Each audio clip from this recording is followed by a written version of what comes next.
Well, as it turns out, this will be the Valentine's Day episode. I don't know if I'll release it on Valentine's Day because everybody's going to be at home crying. You know, it's a bad idea to like release an episode like right on a holiday, assuming they're not going to listen because it is a holiday. I'll have to think about it. Maybe we drop it early. Maybe we just leave it on time, which will be a day later. But hey, I was looking up the history of Valentine's Day, and as it turns out, there's a Roman god named Faunus. There was a fertility festival of all things on February 15th called Lupercalia. Yeah, Lupercalia. It was a little bit bloody, so we won't go into that. Pets, sacrifices, whatever. And then I was like, well, what's the deal with St. Valentine? Look that up. There's like 3 martyrs all called St. Valentine. But during the, I don't know, Roman Emperor Claudius II, there was a dude in jail, and he wrote to the daughter of his jailer, signed, "You're Valentine." So that's one of the stories. That was some more famous stories. But we actually have maybe a loose connection to Valentine's Day on this show. Because before we launched our summer horror festival called Summer Slash, the inspiration actually grew out of like, I don't remember what me and Dave were doing. We're doing a series of episodes on something else, and then we watched My Bloody Valentine 1981. And then after that show, we're like, hey, maybe every summer we get back together and we just do a block of these types of shows. And then from there, it's been mayhem ever since. So that's the evolution of that, folks. That's our Valentine's. And off the show, I was having a conversation about like partnerships, and like there's a company and they want to do like influencer marketing or something with us. I'm like, oh, that's cool. And the rep's name is Valentina, and then my agent was like really was like frightened or like kind of sketched out by like, oh, but their headquarters is in Mexico City. I was like, hey, listen, somebody named Valentina writes you an email. All right, it's such a beautiful name. If you're gonna lose a kidney, it's fine. If it's being taken from someone named Valentina, I don't got a problem with that. And if, you know, we've made jokes several times, like now sponsored by the cartel, whatever. I mean, if you watch the Ozark show, you got to launder your money somehow. Yeah. It's a real big business. That actually seems like the American dream. Now, there could be like after this show, I get audited. I get like every agency up my butt imaginable. It's a joke. Joke, folks. Look it up. That's also American. I don't know how far we can put Dave. How far we can push it before the podcast gets in trouble? How far do you think we can take it? I don't know. Do we really want to test those waters? Do you want like G-Men showing up to your house, like looking through your files?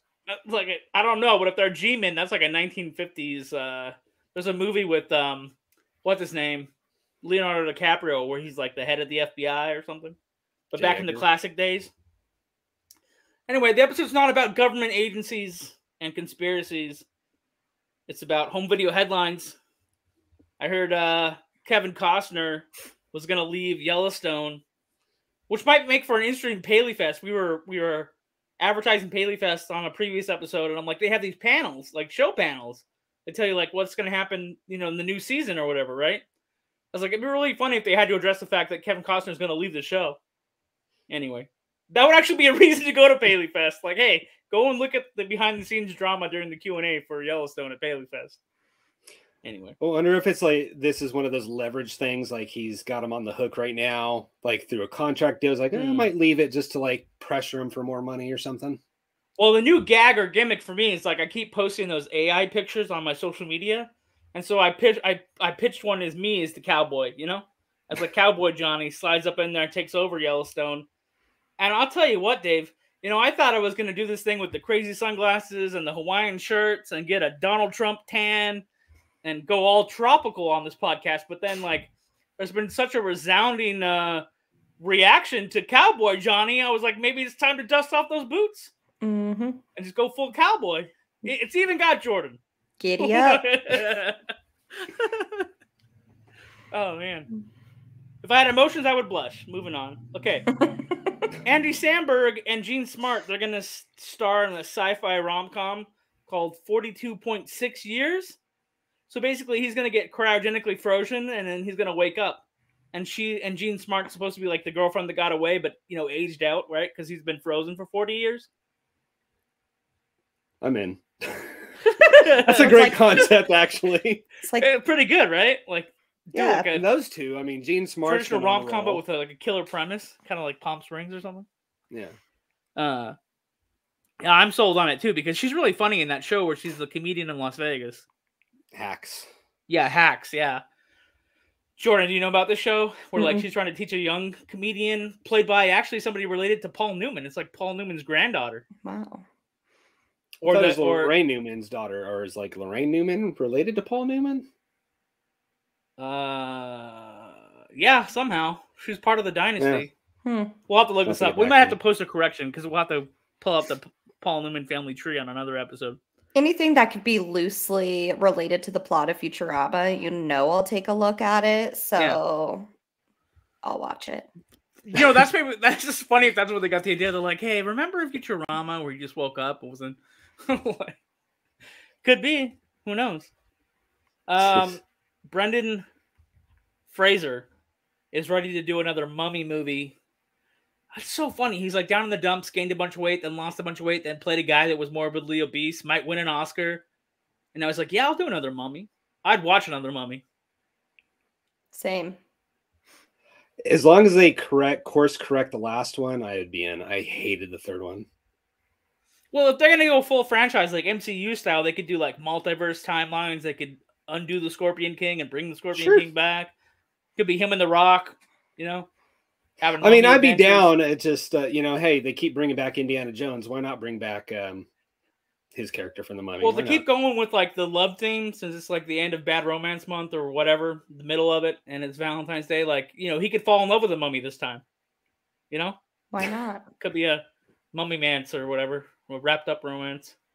Yeah, but then what does that mean? His wife died in the movies, or although you did mention multiverse, so maybe.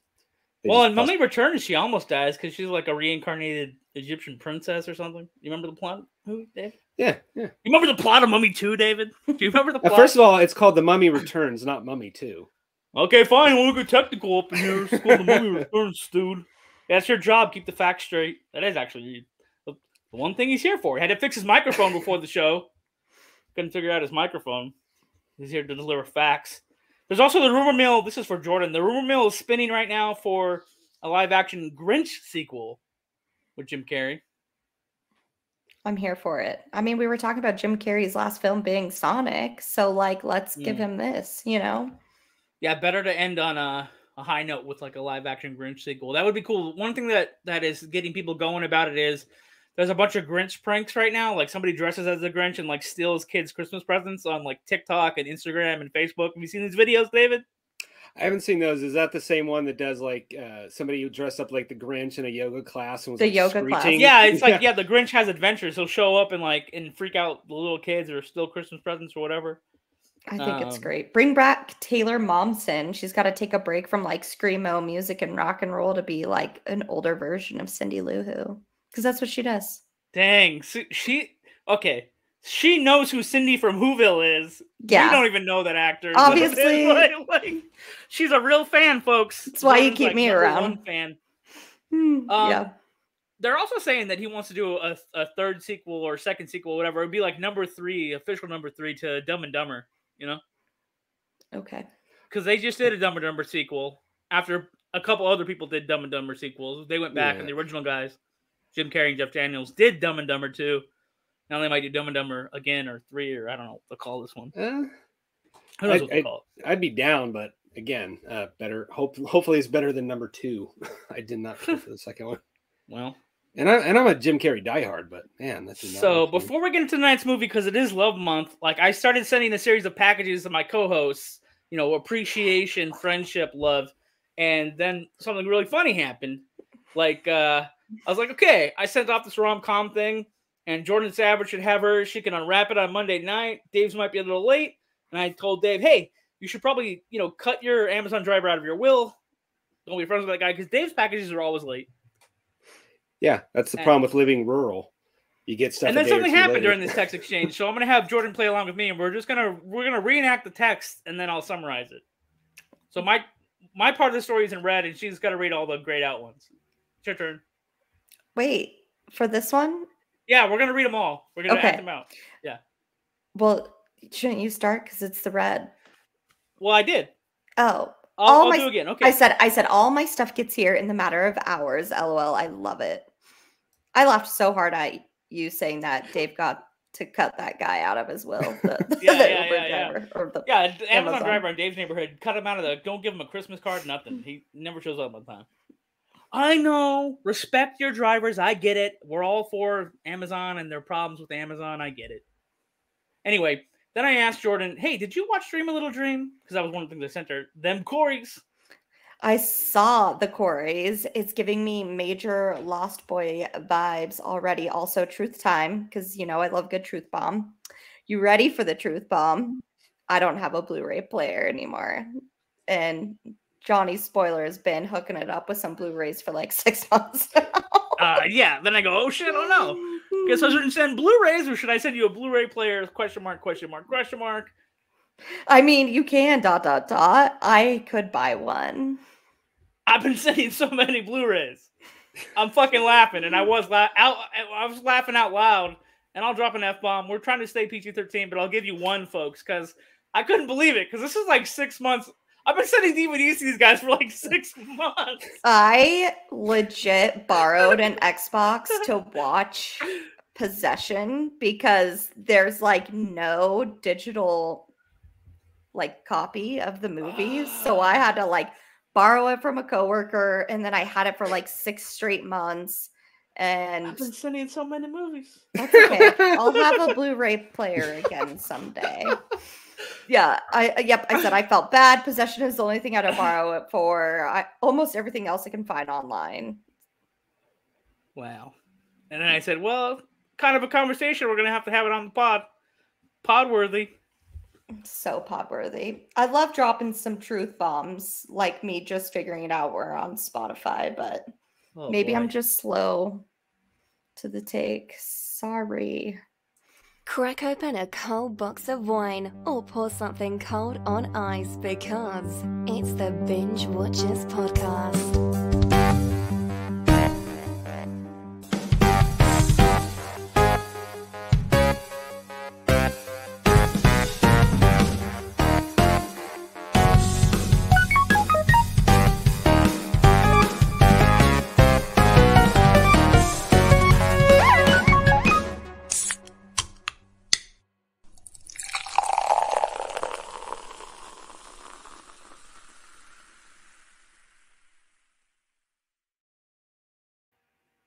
Yeah, crack open a cold one, folks, because it's going to get emotional on this ride.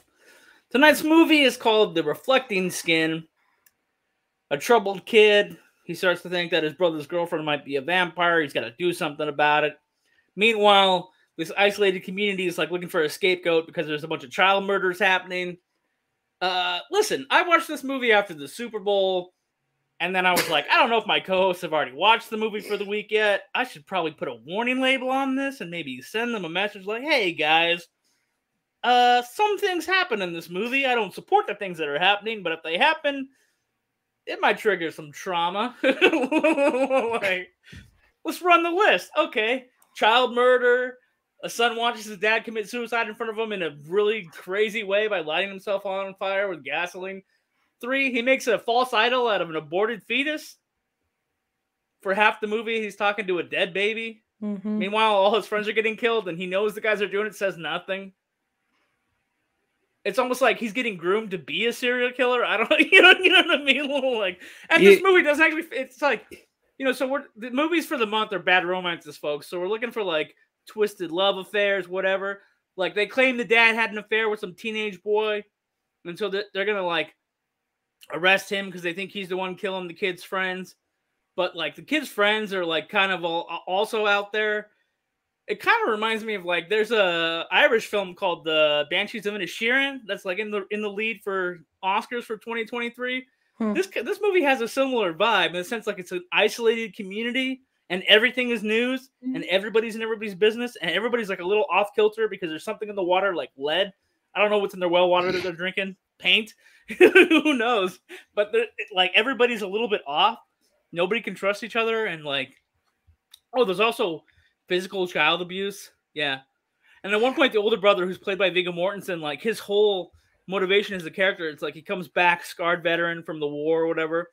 But like, he has outbursts of like uncontrollable impulsive anger, and you go, oh, because he was the first kid that got beat in the house before the little brother, right? So yeah, man, the list goes on.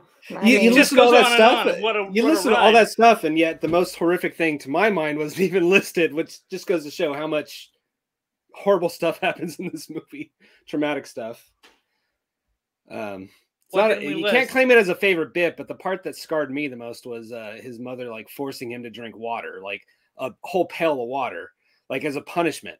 Like, well, I don't even remember. So many things happened. I forgot what it was for like waking up in the middle of the night or something. Yeah, he wasn't going to sleep, and so she threatened him. Do you want the water? She's like, do you want the water? Yeah, she made him drink so much water that he could feel like his bladder expanding, right? Past the point of like having the pressure to go to the bathroom, so it was actually getting painful. The only experience I've had like that is I was in a hospital for pneumonia, like I don't know, like 7 years ago or something, and they like I was like, oh, they're like they want to charge my medical insurance, so like let's just keep putting him on fluids, and they kept changing my IVs out, and like I'm like I didn't need 7 IVs of fluid, so at some point I felt like I was drowning, which is funny because that's what you feel like when you have really bad pneumonia. You know what I mean? You feel like you're underwater. And so that's what I was thinking about when I watched that scene. But then I was like, that scene also triggered something else, but I was like, oh, I'm bringing my own shit. I'm bringing my own baggage to watching this movie. So I was like, from that scene on, it was like my baggage with watching this movie. So then it like influenced everything else in the movie. So then I'm like, maybe I'm overreacting and we can still review the movie. So that's the thing. I don't know if I was like having a bias, you know what I mean? Where I was like, oh, it can't. Maybe it's not as possibly as bad as I imagine. I'm just reacting to it in a certain way, you know. I mean, I don't know. I think you're right. It depends on the experience you bring to it. I mean, it had stuff in there that kind of triggered me to a small degree, but clearly affected you. I don't mean that as an insult.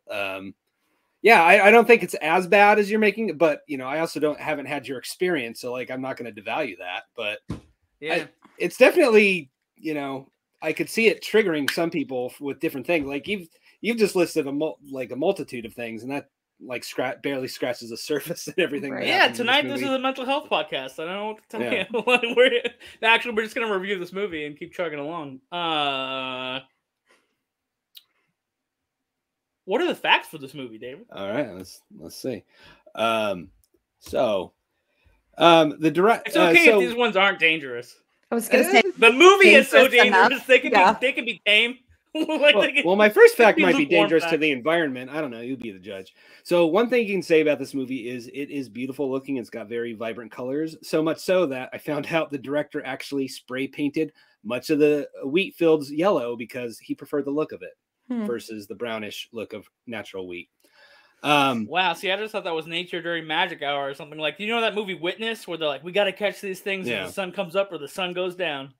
Yeah, a good chunk of this was done at Magic Hour. So despite this was actually a British production, despite an American story. The director stated he created what he thought would be a fabulous childlike view of what he thought America was like. So that just shows how twisted he is to think this was a childlike view of America. I have heard that. I have heard this European perspective, like outside in, what America looks like, and they think we're all like, Starbucks drinking, gun toting, like Mongoloids or something, you know, that we're just like cave people, like just like killing each other. Dang, you know? That's the most dangerous detail yet. Like, I don't know. It's wild. This felt like a TV movie. Oh, a TV movie of the week, like turn into Channel 5. The BBC presents America, an intimate portrait. Well, a lot of people would think it's far above TV movie level because it was well received at Cannes, being declared a cult film before the first screening was over, and it was so popular they had to immediately put up more screenings to meet demand. Roger Ebert, famous critic, stated it reminded him of Blue Velvet and the works of David Lynch, except better. Wow, they're giving a lot of credit to this movie.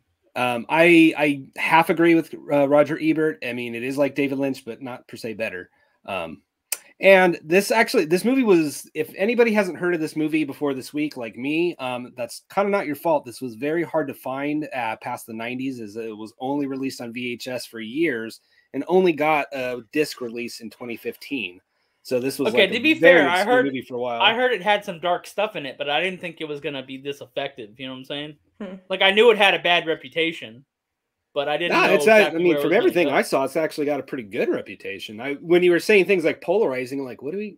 When the reviews I saw were all pretty positive. No, not okay. I'm not talking about like critical reaction to it in the film world. I'm talking about like the content, the subject matter, David. Yeah, the content. Yeah, I get it. Those were the facts. Those were the facts. All right. 1 second. We'll be right back with our favorite bits.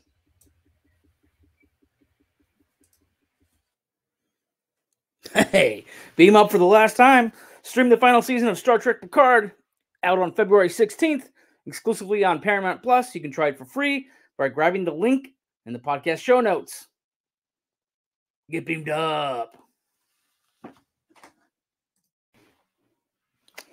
Anybody that knows Johnny Spoiler really well knows that I freaking love energy drinks and soda pop.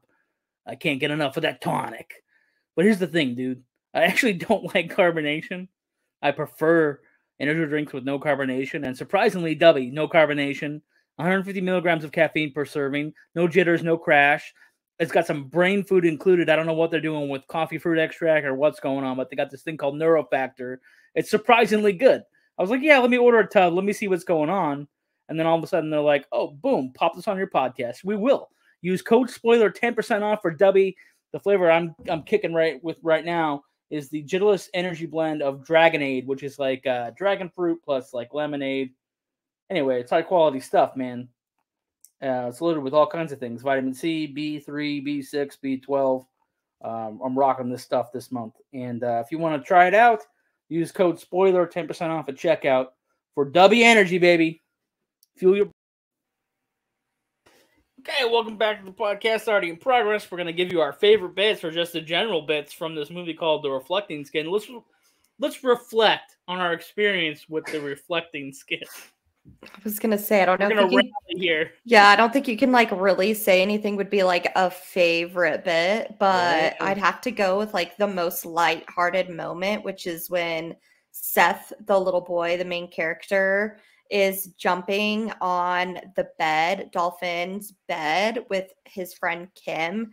What little, I hate to say it, but what little shits. They just like totally destroy her room and all of her belongings in her bed and like rip down the sheer curtains and stuff. And they just completely trash her room. But now I'm going to ruin this perfect moment. And then they catch her masturbating downstairs. And they do. They do that. Yeah. But just like such a little, like, which is David's favorite bit. Maybe that was like a thing where like kids just walk into like their neighbors' houses like through the window and just like mess stuff up. But yeah, I would say like testing boundaries, like let's go on an adventure and see where we end up. Yeah, but like, did you test boundaries by just sneaking into people's homes? Like, that's crazy. I think it's a simpler time. It was the 1950s. I would have to say so. It was the Midwest. We used to jump fences to backyards to get like oranges out of orange trees or pomegranates from pomegranate trees. Backyards, but in their bedroom, like what? Bedroom's kind of personal, right? Yeah, I would say so. Very. But that other kid was like always prompting him to get into trouble. Like he was always like pushing it to like, let's see if we can get a reaction out of our neighborhood. They're very, what do they say? Like idle hands are the devil's playthings. Isn't that like an old phrase? Right. Yeah.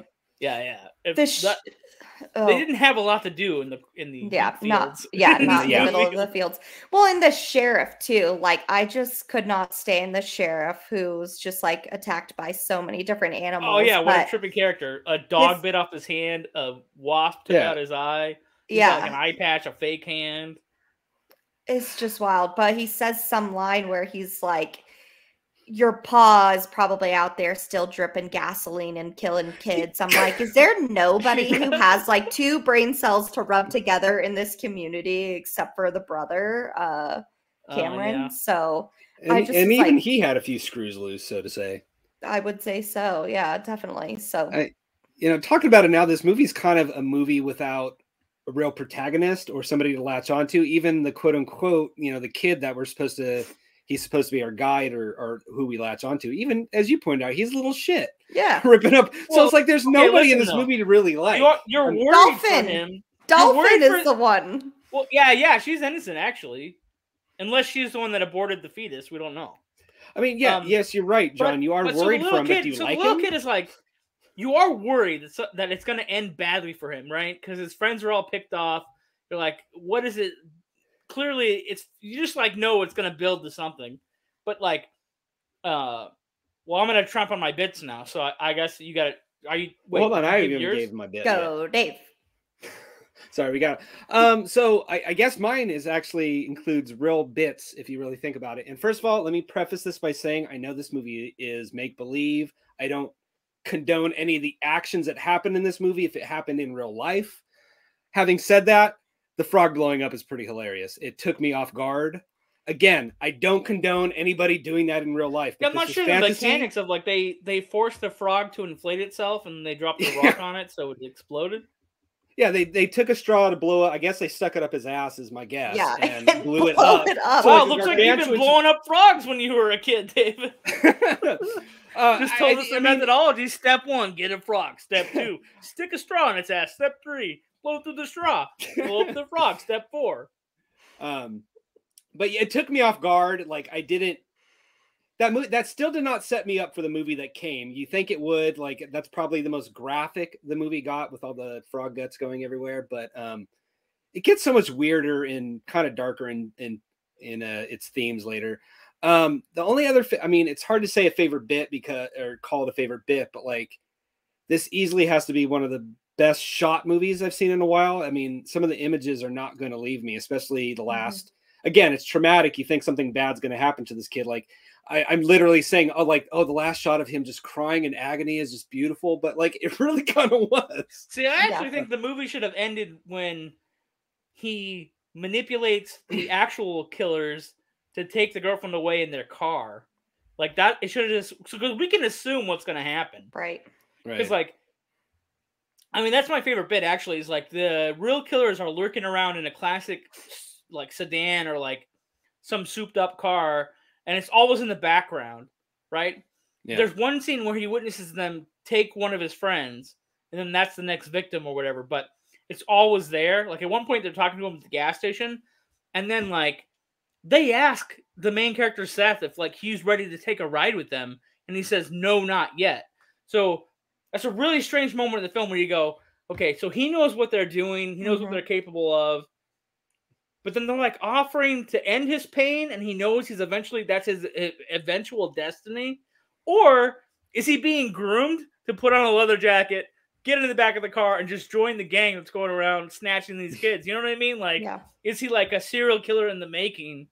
You kind of begin to wonder by the end of the movie, like, which way is it going to go? Eventual victim, or is he going to be part of the little team? Yeah. You know? Man, I was grateful it didn't go on for another 30 minutes because I'm like, there has been like, get me out of the damn wheat field. And it just got progressively worse. I'm like glad it just ended with him in the fields just like screaming at the sky because it would have gotten a lot more dark if there was like another 30 minutes. You've been podcasting with us for like a year, but I'm still waiting for that text message where it's just like 3 dots and then you don't type anything and then it just goes 3 dots, 3 dots, 3 dots, 3 dots, and then like that's it. I'm done. I'm like, which scene was it? Was it the barn? Was it? It's funny that Robot Jocks is still the lowest I've gone. Like in my opinion, I'm like nothing like is. I'm still shocked of all the stuff we've watched, even in the time you've been here. We've watched far worse movies than that. I do know if Jordan was watching this on her phone at the treadmill, she wouldn't be able to explain the aborted fetus to anybody. I still wasn't able to. I'm like, is it like a statue? I'm really like, just say it's a foreign movie. Oh, it's a foreign movie? Okay, it's a foreign movie. All right. I think it's fair to say, unless you know like it's rated PG or it's animated, none of the movies we cover are safe for the gym. Like that seems to be general population won't be watching this movie. It's true. I just watch with my arms over the treadmill like this, like charging my phone. So. Oh, man. So the ratings, usually on this show, we have our own unique rating system. We go binge now, binge later, or binge never, which means you got to watch it now. It's so exciting. We love it so much. Get to it eventually because it's kind of cool, or don't ever watch this movie. You can't get your life back from it. But because it's Bad Romance Month and it's all love themed or relationship themed, it's love it, like it, or hate it. I don't know if the audience can guess which way I'm gonna go, but I feel like the episode's leaning a certain way. But we'll find out. We'll go to Jordan. She can kick it off. Yeah, it was a like it. I would say that I liked the way that she had described losing her husband and how that could be misinterpreted as her being a vampire. But it's the only vampire thing in the whole movie. So that was a little misleading. I was hoping for some fangs and some blood being drawn. I wouldn't really rush to go watch it, but it was still like a really, really good, super depressing film to watch. So what about you, Dave? What would you rate it? I've actually watched this movie 1.5 times just because there's so much going on in this movie, and not all of it is surface level. Yes, there's a basic plot. We can give you A to B to C, but there's just a lot of deeper things going on that I don't know if I fully comprehend, but I was leaning on just liking it until I watched it the second half again, and I love this movie. I've never even heard of this movie before this week. It's like a lost gem. It's not for everybody. So I'm saying love it if you like weird kind of out there stuff. Like the first time I watched this, I wasn't sure it was either leaning towards campy or melodrama. And I don't know, it found a weird middle place between campy and melodrama, but I don't know, it worked for me. It's definitely different. I think it fits into the subgenre of Southern Gothic. It definitely does. That is something that the director said he was going for. I didn't bring that up in the facts, but yeah, you kind of hit the nail on the head. So that's what the director was going for. So I guess mission accomplished. Well, and it points to that hole that Jordan was hoping would be filled by a real vampire, like that dark, but talking about it movie now, type thing. But I think gets fulfilled by the Southern Gothic, right.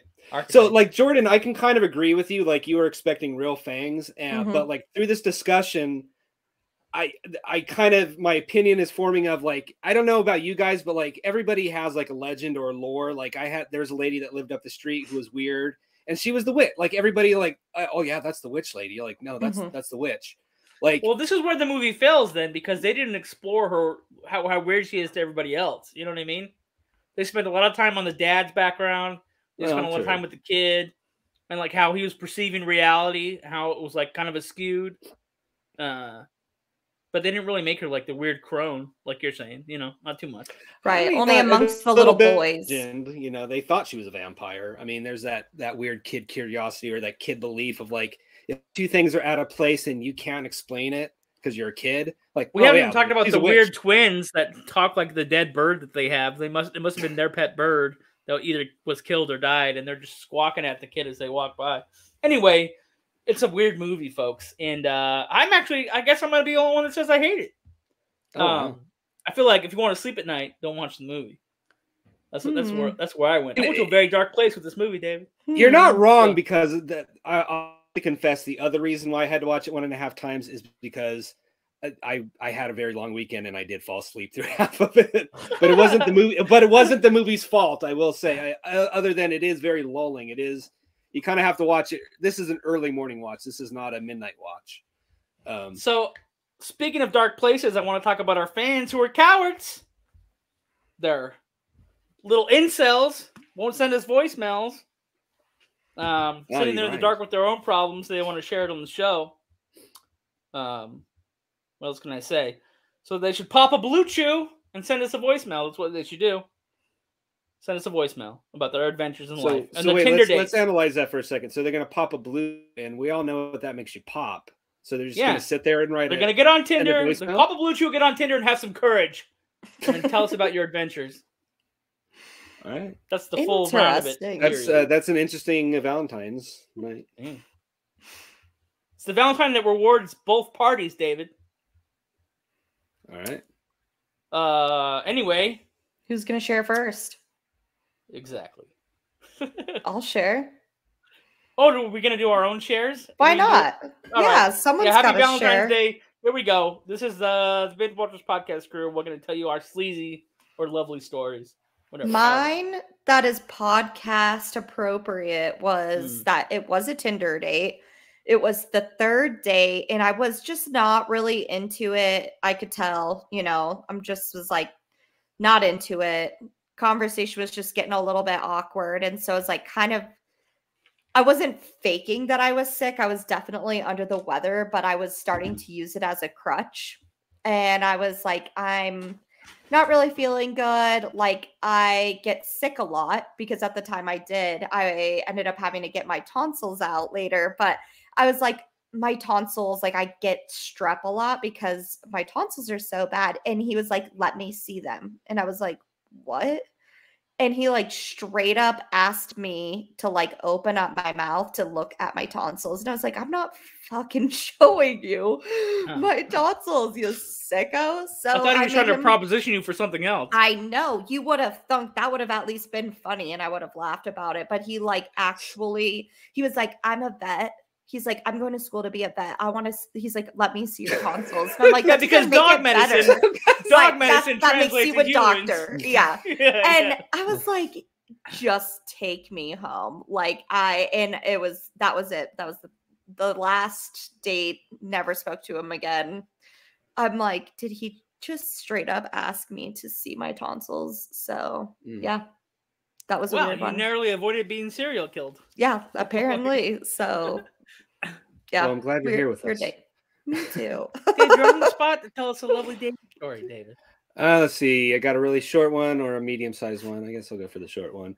So I dated this. Is one of them going to put us to sleep, or one is going to be very exciting in podcast world? I want the juicy goss, Dave. He wants the juice.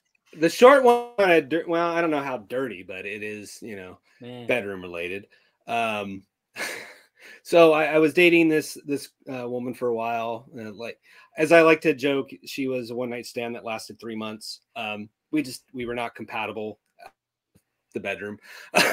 But one night she was a lot more adventurous than me. And one night she said, hey, can you hold a knife against my throat?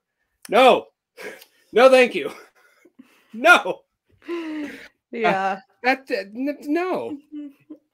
I actually told that to another friend one, like pissed off, like, whoa, what's the big deal? I'm like, are you for real? We don't see the big deal in that at all. You didn't ask her, like, can I just choke you and call it a day? Yeah, like, I don't know how someone could perform under those circumstances. Like, how does that work? She thought she made a compromise if Dave with me. Drops the knife, he might hurt himself. Here's the funny thing is she thought she was making a compromise with me. She's like, well, just hold the dull side to my neck. No, I don't care. No. That's where you gotta take out your phone and get like a consensus video. Like, do you consent to this? What are you asking me to do? Like, it's not my idea. You know what I mean? Like, under no threat of your own volition. Oh my goodness! It's modern dating. No. Listen, I thought that muff pictures were like a myth, like an urban legend. You know how everybody gets the D pics, David? You know what I'm saying? You get those DMs, you get the penis pics that slide into your Instagrams and all that stuff. I did not think that women sent vagina shots. I've seen bikini shots, whatever, bust lines. That's fine, but usually women don't send faces or whatever, bust shots. Then you rule out, is it a real person? Are they really sending me this? Is it a bot? Et cetera, et cetera. Yeah, I got a vagina picture in my Instagram the other day, and I was like, oh, okay, they exist. It's real. DMs have gone to a whole new level now. All they do. The podcast is getting around, David. You're going to get some DMs.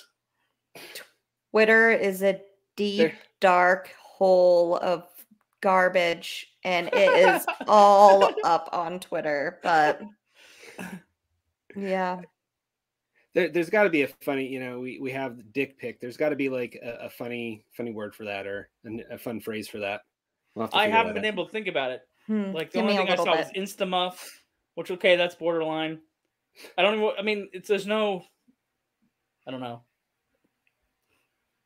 I'll be thinking about it. Yeah, bean snap. I mean, I don't know, what do you want to call? What do you want to call it?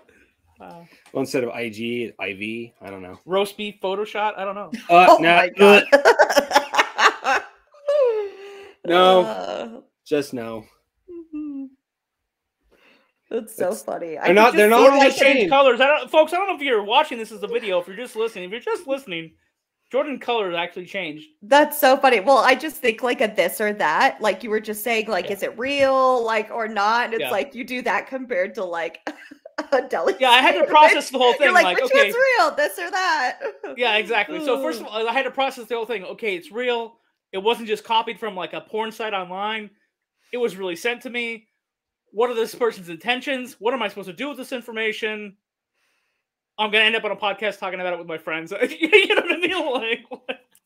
Like, that brave woman. Good for her. Like, she put herself out there, and way to do that. It was a.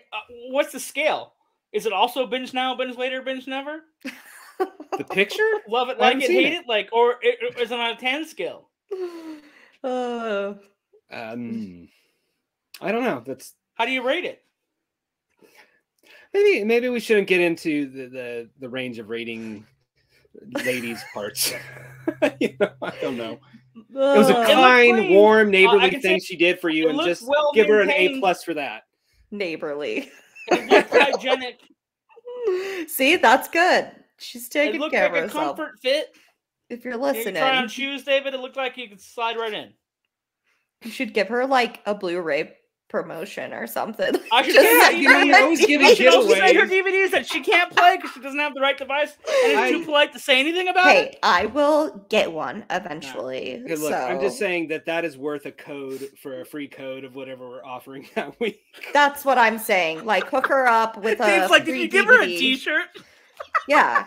Hey, look, we've given out downloads of Top Gun Maverick or, other things. I'm just saying that's worthy. That's all. Mm-hmm. Yeah, let me give her a copy of The Reflecting Skin. Anything but tonight's movie. Where are we at? Oh, if we watched any more other rom-coms or lovers quarrel type movies and we want to tell the audience about it. I watched an oldie but goodie. I watched Chicago. So, nice. Yeah. Renee Zellweger, Cher. Cher's in Burlesque. It's Catherine Zeta-Jones. Oh, I got the wrong person. Sorry. You got the wrong musical. Wrong singer. Yeah, Catherine Zeta-Jones. I don't know. Really, those are the two. But there's also, oh my God, I'm feeling horrible because I'm forgetting Richard Gere's in it and Queen Latifah. She's saucy. Which one has John C. Reilly as the husband of the accused? That's this movie. One? John C. Reilly is actually the husband. Actually did that part in a stage production a couple years ago. Oh my god! Right before the pandemic. Way to drop that you're this big time actor, David. You got Cellophane, Mr. Cellophane. All right, that's well, it totally makes you sing some tunes and some really great bits. My favorite scene is when the women are all telling their stories of killing their partners. So Pop, Six, Squish, Cicero, the shits. Yeah, that's it. That's the one. They've got the whole music. Cell Block Tango. He knows. Yeah. He had it coming. Dave, what about you? Oh yeah. Did you guys watch it together? We should do that. Should be the next bit, or where we all get on and join in. Watch party. Chicago. Watch party. Chicago. Yeah. We could learn a couple moves. I would. What'd you watch, Dave? Unfortunately, I didn't watch any rom-coms. I mean, I did watch a bromance, if we're going to count that. But I did not watch any new romantic movies outside of Reflecting Skin. This was a heavy one. Yeah. What romance did you watch? I rewatched Detroit Rock City from the 90s, the late 90s. Well, that's good because all the kids it's like basically like they're at that it's a coming of age movie. Yeah. Well, I mean, it's all trying to hook up in the big city on the way to their favorite concert and all that crap. The basic story is they had tickets to go to the Kiss concert. The religious kid's mom burned them, so they're on a journey to get Kiss tickets, and it's one of those great all-in-one-day movies and all one night. Lives are changed, relationships build, people get torn apart. Yeah, but it's got a great cast too. I forgot Natasha Lyonne's in it. Edward Furlong before he really bottomed out. But yeah, and of course Kiss. What about you, John? Did you watch any bad romances or rom-coms? Yeah. Before the show, I was asking Jordan if she's seen 5 Year Engagement, because that's a rewatch for me every year. So that's Jason Segel, Emily Blunt. It's got who plays Star-Lord in Guardians of the Galaxy? What's that dude's name? Oh, Chris Pratt. Chris Pratt. Yeah, it's got Chris Pratt. Chubby Chris Pratt before he lost all the fat. Who's the main girl in Glow who's married to the Franco brother, Dave Franco. Alison Brie. Yeah, Alison Brie's in it too. So Alison Brie and Chris Pratt play like the supporting characters. So basically, the running joke of the movie is that for a myriad of circumstances, like jobs, having to move, etc., Jason Segel and Emily Blunt can't seem to get their wedding off the ground, right? Hence 5-year engagement, right? Hence the title. But or otherwise not a big deal.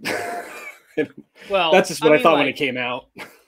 Well, they have like relationship problems, and then they each are with different partners, and then they get back together. It gets a little complicated, but there's a lot of good, funny jokes. And like, so at one point, he has a career, then he doesn't. Then he has like a nervous breakdown, and then he's like hunting and making his own mead and wearing like homegrown sweaters because it's basically like him and his friends in the Midwest get ostracized. They're like husbands that have no purpose, and there's like a running joke in the middle of the movie, but it's good. I mean, I don't know what else to say. It's a rom-com that does things a little just different enough to be entertaining, right?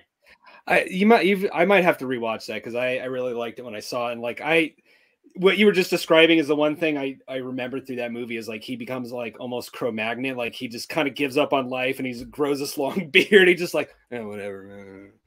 You know? But that's from the guy who does like. He's a secretly great director that doesn't kind of get talked about a lot because, like, you know, you mentioned that one. He also just directed that movie Bros I talked about. I know you love Get Him to the Greek. He did that, so I think it's Nicholas Stoller. He's like kind of like a secret great director that just kind of plows along, does good stuff. Next week we're gonna be done with all these feelings. We're gonna watch a movie called The Last Detail, which is about a couple of Navy sailors that have to escort another sailor to prison. That's what a detail is, I guess, like a specialized assignment with a small group of military personnel. But when they get closer to completing their assignment, they actually start to befriend the person. They don't want to bring him in, you know. And then it's kind of like a hidden gem among Jack Nicholson movies.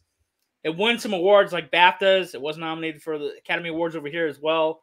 Al Ashby's a good director. He directed the movie. He's a great director, yeah. Like, I could sit here maybe for an hour talking about it, so we'll have to save it all up, you know, for next week. If you come back, folks, we're talking about a different movie.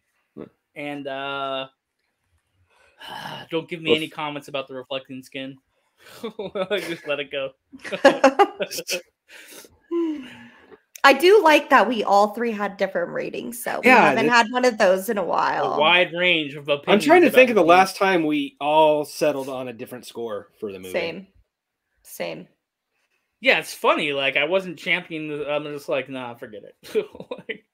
I mean, it is a challenging movie. Like, it's one of those movies that I can't argue if somebody says they didn't like it. I'm like, all right, I get that. There is absolutely a traumatic moment for everybody in this film. So. Yeah. Oh, good. We're all included in our trauma and our pain. No, there's a lot of different traumas. There's misery for everybody. Yes, there is misery. It's kind of on everybody. theme, though, actually. Yeah.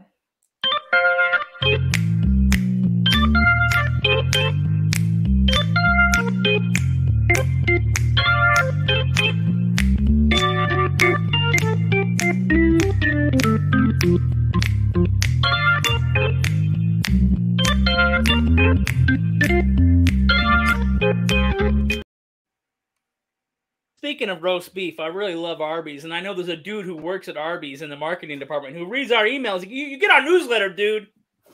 You listening to our podcast? You know, is there a better marriage between a binge-watching podcast and a late-night snack than a freaking trip to Arby's, David? No, there's not. I had my first Arby's sandwich like 6 months ago. A beef and cheddar. It was delicious. Nice. Yeah. Did you go horsey, Arby's, and cheddar sauce all in one? No, I didn't know that was a thing. Yeah, get all the 3 sauces. If you're wondering why I'm making all this noise, I just remembered you wanted me to open this gift on the show. Yeah, I did. I sent Dave a package too. I mean, like. So this is like really live here. This is for people who want to stick around for the extra minute, I guess. Stay tuned for the Binge-Watchers ASMR. I saw another podcast stole our gimmick after the outro song to come back and do a comedy bit. There you go. So I guess we're really touching lives now. What do you got there, David? I'm guessing John got this because, as we all know, I love anime. Dave loves anime. Show us, Dave. But all joking aside, this is pretty dope, actually. It is What's on it? Don't hold it up. We can't see it. Hello Kitty hold it up cup to of the noodles camera. bowl. Ooh. So he's got a Hello Kitty ramen bowl with the sticks and everything. Oh, it has a spot to hold the cup of noodles? And it's got Hello Kitty on the side. That's I don't particularly like Hello Kitty, but I don't hate it either. But that's pretty cool, actually. That was a really cool episode of The Toys That Made Us, because the whole idea of Hello Kitty came from a coin purse that goes for like $1 million, and it's like this big now. Whoa. Really? Yeah.